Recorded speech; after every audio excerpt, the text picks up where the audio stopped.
Similar to Andrew, I've just got a few different topics I wanted to cover today. I know time can be pretty limited in these sessions here, so I wanted to hit on a few high topics here. So the number one question I get this time of year for weed control, regardless of the crop, is when does the weed guide come out? And so it is currently available online. So for us, the color is green this year. That QR code should bring you directly to a PDF if you like the electronic version. Hard copies, I think we're about a week or two away from getting those delivered to county offices.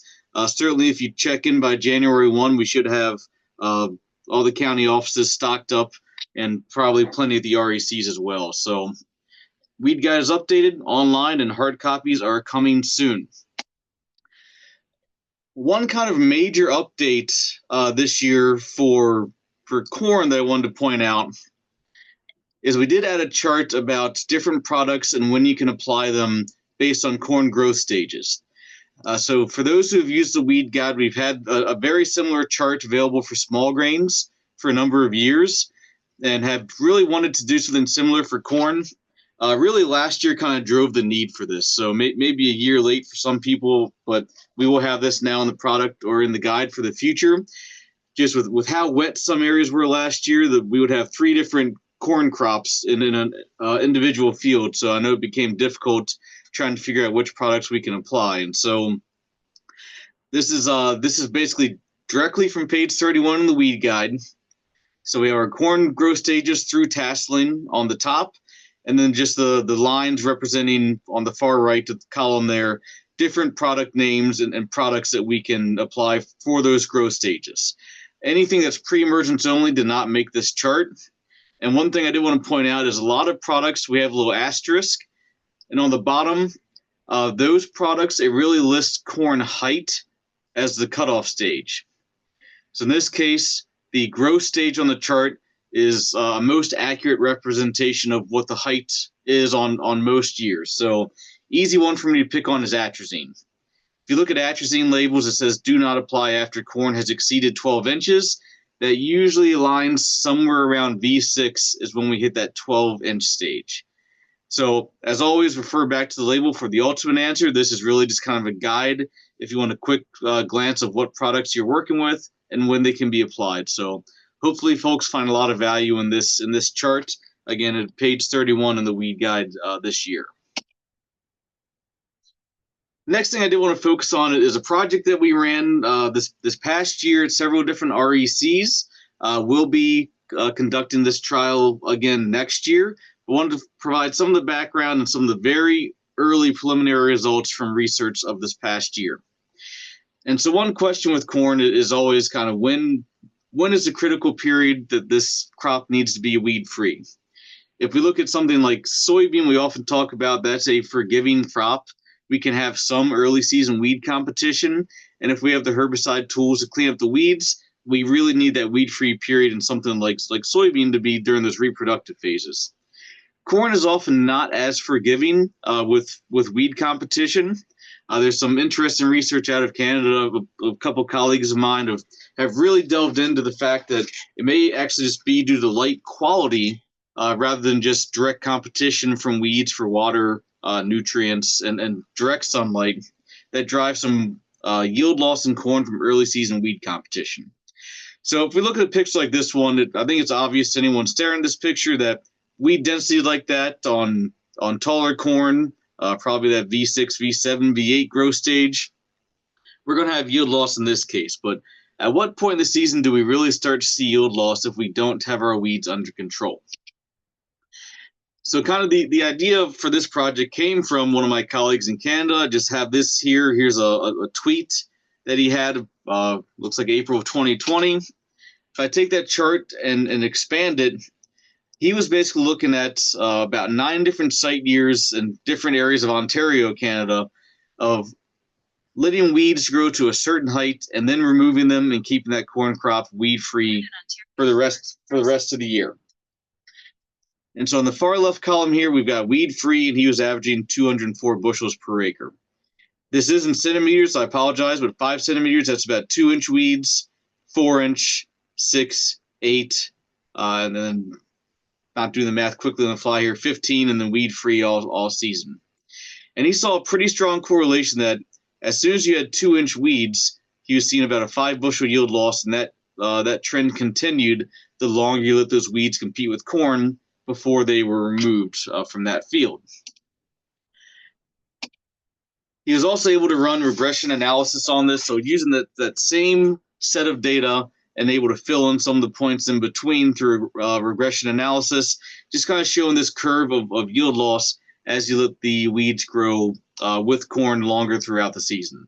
So his entire focus there was basically the weed height at removal starting at 2-inch weeds. And we had at one point done something somewhat similar here at both Carrington and Minot. So this is currently in the weed guide on page 26, comparing a compilation of data from other Midwest states compared to 8 site years of data between Carrington and Minot back in about 10 to 15 years ago. And at that point in time, letting weeds gets 2 to 6 inches, did not quite see any yield loss, but then yield loss started to accumulate rather rapidly, certainly compared to some of the other Midwest states, at least at the 6 to 8 inch time frame. So 4 kind of different weed removal timings, I want to get a much more concise picture. And so thanks to funding from the North Dakota Corn Utilization Council, we had this trial at 6 or 7 different locations last year. And I've learned one thing is that when you put a trial out at many locations, we want to keep the protocol as tight as we can. And so rather than trying to measure weed height or corn growth stage, try to keep it simple. We would plant, have a treatment that is weed-free from planting through harvest. And then we would, the rest of the treatments, we would come in 1 through 6 weeks after planting, and that's when we would first remove the weeds. So allow weeds to directly compete with corn for basically 1 to 6 weeks, and then have a treatment where we'd never control the weeds throughout the season. This is going to produce a tremendous amount of data, so we're still pouring through this, particularly with the later harvest this year. But at each application timing, we would measure weed height and weed density by species. So we might be able to tease out some differences based on the weed species at these different research stations, the crop stage, and then we did collect yield and different yield parameters as well. So again, this is very preliminary here. I'm just presenting yield and it's not analyzed. So I want to throw those cautionary statements out there. But in 2024, the sites at Carrington, Dickinson, Hettinger, Minot, and Williston, in this case, the irrigated site in Nissen Valley, all were in pretty close alignment with how this trial was conducted. So again, the average yield is what's being presented here. No analysis on this yet, but in general, we have bushels per acre on the y-axis. What I tried to do is put on the growth stage of the corn on the x-axis. But what this really represents is our weed-free check 1 week after planting, 2, 3, 4, 5, and 6 from left to right. And in general, what we saw is that these locations 1 week after planting in 2024 got in early to mid-May, generally cooler, and the corn still was not out of the ground. So really no surprise there that even numerically we had very similar compared to weed-free, because the corn was not yet out of the ground when we started controlling weeds. But then at these different stations, we went to the VE growth stage, V2, 3, 4, and 5, and then at least numerically started declining. My guess is once I do get to run the stats, somewhere around this V3 to V4 is when we are going to see that significant drop off in yield. But again, I don't want to get too far out there with that running statistics, but do see that numerical decrease and then the weedy check there on the far right. To put into perspective, in general at these locations, this V4 growth stage, or about 5 weeks after planting, is when weeds were on average 3 to 6 inches.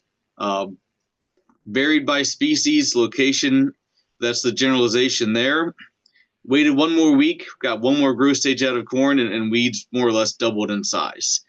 And so no surprise that we do start seeing the drop off there. But really important to me to kind of look at this data as we dig more into it, since we may not often get pre-emergence applications made to corn because we do have very good and powerful herbicides for many of the weed species. And so is a pretty common practice to come in sometime between VE and V2 to really start our corn herbicide program. So really want to see what may that cost us in the long run. And that's what this trial is looking at. And we will have this at these sites again next year. Now, in comparison, I was kind of the problem child this year. So Jeff showed earlier some pictures from Griggs County. Being in Cass County for my locations, also had the very high amounts of precipitation in the early part of the year. And so at our Prosper site, we were not able to get in there to plant until about June 10th. So we missed our 3 or 4 day window in early May, and then this site was too wet to get into until mid-June. So in this case, when we planted mid-June, pretty static across the board. Again, not quite analyzed yet, but in general, planted mid-June, corn shot out of the ground, really outgrew the weeds, and we didn't see much in the way of yield. And this site, we were just kind of wringing our hands all year. Will we make it to maturity? And we got there about 2 days before our freeze event. So not advocating to plant in mid-June, but in this case, in 1 year of data, with that just what the results were. So corn grew very quick, this case quicker than the weeds we had. And at Prosper, we generally deal with lamb's quarters, ragweed, early season weeds, and so a little bit less dense compared to what we might otherwise experience because those are early season weeds. And by the time we got in mid-June, most of the weeds had germinated and then were killed off with tillage. Had a water hemp site closer to campus. This is what it looked like 3 weeks after planting. So unfortunately, a loss at this site, but that's kind of just showing how wet that was. But I wanted to show this because of the next slide. I want to get into one thing about residual weed control within corn. So at that Fargo site, so the yield loss trial is showing nothing to show yield from that site or from that trial at this site. Within our corn block at that site, we did have a little bit of a hill and did get a few corn plants to survive. That's what this picture on the right is. That's basically all the corn that survived at that site. But we had a separate trial looking at some residual herbicide programs. And what I want to show here is a question we got a lot this year was if we got that residual down before we got between 6 to 8 inches of rain over 3 weeks, depending on where you were at. Yeah, how effective was that residual in many cases? So this is a clay soil or a silty clay soil, non-treated check here on the left, basically a pure water hemp stand. The picture on the right is right next door to it, and we had a tank mix of Balance Group 27 herbicide harnessed with Acetochlor Group 15, and in this case a half pound of atrazine, which we will often use at this site. And so 9 weeks later, still relatively weed-free. I believe average across the whole trial, this is about 90% weed control middle part of July. Now, 3 weeks of those, it was underwater, but showing that we can still see these nice, tidy little squares or rectangles showing where we had the herbicide placed, running checks on the outside showing where we had some water hemp that was not treated. So kind of showing the utility of these pre-emergence herbicides, even in very, very wet conditions. We're still there. We're still doing some work, and hopefully a lot more fields had a lot more corn than I did in these research plots. But again, just highlighting there that we have very effective tools, and they work well in dry years for us within our corn crop. And in this very wet year, the herbicides are still working quite well. So now I want to kind of completely shift gears for the next 5 or 10 minutes or so, and talk about glufosinate. And so when we have Liberty Link corn, we can use glufosinate, a couple of different products on the marketplace. One I wanted to highlight is Liberty Ultra. And so this is a product that'll be new this year from BASF. You've probably heard of this called as L-glufosinate, or the active ingredient is glufosinate P. The easiest way to make a comparison is those folks who are used to using metolachlor or S-metolachlor. Trade name would be Dual and then Dual Magnum. And so when metolachlor came to the marketplace, it was a mix of 2 different isomers of that ingredient, metolachlor. And then at one point, Syngenta was able to, through manufacturing, resolve the isomer S-metolachlor is the herbicidally active isomer, and they're able to concentrate that into the formulation that is now dual 2 magnum. Similar concept with glufosinate. So if we look at a product like Liberty 280, that's got this glufosinate P, which is the active isomer, and then another one that's not as herbicidally active. So now through some manufacturing processes, we can have this resolved isomer be in a higher concentration, and that's what Liberty Ultra is. So, what does this mean in the grand scheme of things? That we're going to be able to use a less amount of product per acre and expect the same amount of herbicidal activity.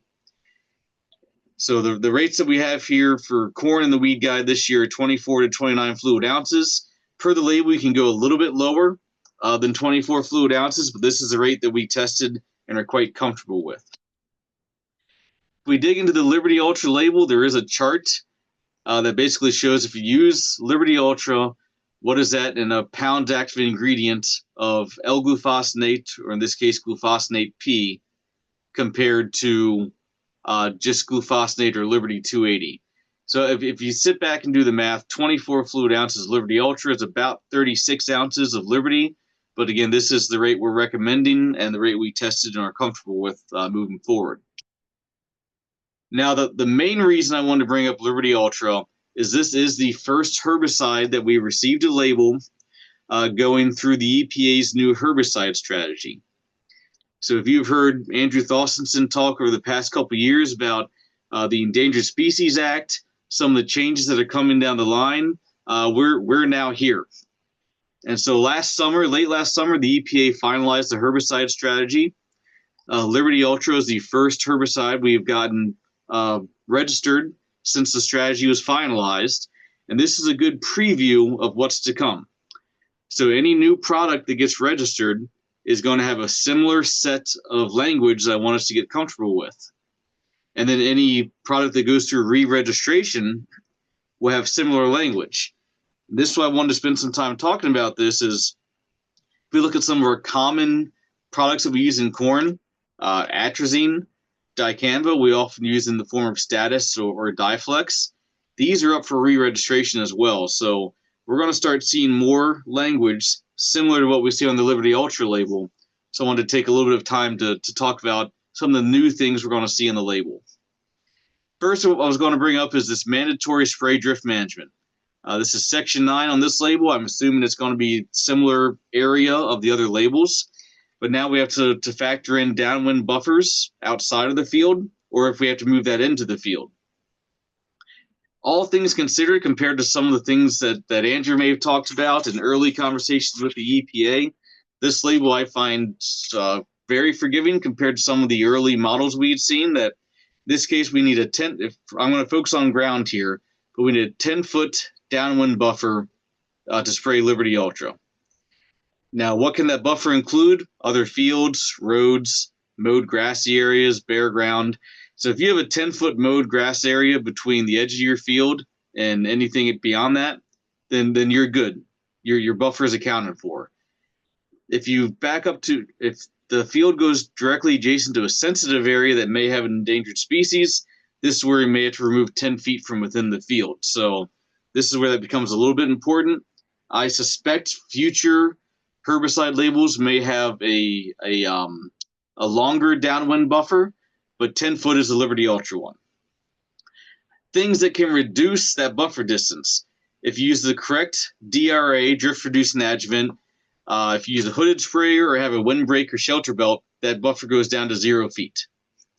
So there are ways to reduce that downwind buffer in order to be able to spray the entire field and not have to worry about downwind issues in the case of drift. Runoff mitigation is the other thing, mandatory runoff mitigation, kind of the other thing we'll have to get comfortable with on all new herbicide labels.